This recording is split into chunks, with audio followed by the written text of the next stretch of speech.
Do you? Yeah. It's because you're an early morning girl. With a daughter at secondary school, mum Susie is trying to keep smartphones and social media at bay for as long as she can. 12-year-old Amelia has a phone, but her parents have disabled the internet. I have music for the bus. I have messages to speak to my friends and parents, and call and contacts. So by not having all these apps, what sort of things are you missing out on?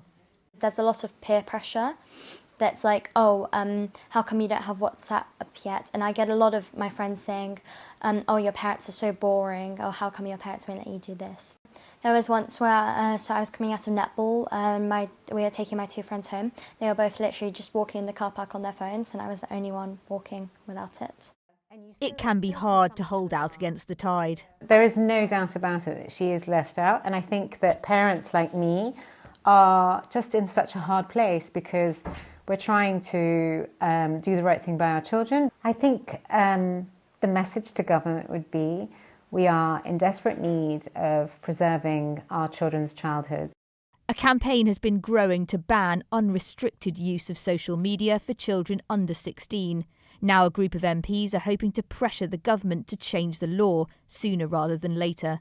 My bill is trying to do really one simple thing through a number of measures, and that is to make the version of smartphones that children use under 16 different to those above 16. So a good example of this is like the Instagram teen account, which is good. I would like it to go a lot further, but what I'd like to see is products being developed for under 16-year-olds that are different to those for adults.